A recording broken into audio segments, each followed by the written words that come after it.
Vi vil gerne vise løsningen af andengradsligningen ax i anden plus bx plus c er lig med 0, når a ikke er 0. Vi begynder med nogle omskrivninger af ligningen. Først så ganger vi med 4a på begge sider af lighedstegn. Det giver 4a i anden, x i anden plus 4a bx plus 4ac er lig med 0. Derefter lægger vi b i anden minus 4ac til på begge sider, så vi får 4a i anden, x i anden plus 4a bx plus b i anden er lig med b i anden minus 4ac. Da b i anden minus 4ac er lig med d, sætter vi den til d i ligningen.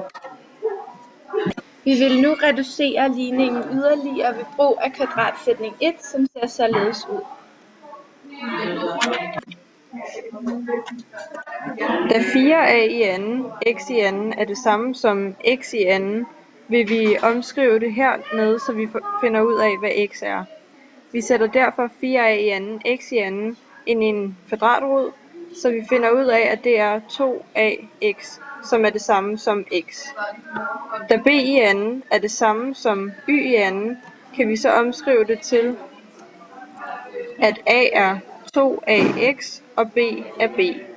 Og derfor får vi så 2ax plus b i anden er lig med d. Da d kan antage værdier alt afhængig af a, b og c, må vi dele det op i 3 tilfælde efter d's fortegn. Tilfælde 1. D er mindre end 0.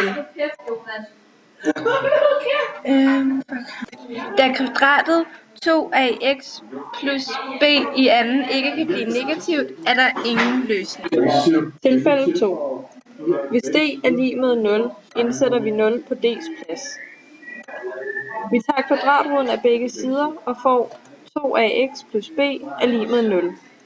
Vi minuser b på begge sider og får 2ax er lig med minus b. Derefter dividerer vi med 2a på begge sider og får x er lig med minus b divideret med 2a. Dette giver en løsning. Tilfælde 3. D er større end 0. Vi har 2ax plus b i anden er lig med d. Vi tager kvadratroden af begge sider og får 2ax plus b er lig med plus minus kvadratroden af d. Vi minuser b på begge sider og får 2ax er lig med minus b plus minus kvadratroden af d. Vi dividerer med 2a på Vi får derfor x er lig med minus b plus minus kvadratroden af d divideret med 2a. Da vi både har plus og minus, får vi x er lig med minus b plus kvadratroden af d divideret med 2a, og x er lig med minus b minus kvadratroden af d divideret med 2a, hvilket altså giver 2 løsninger.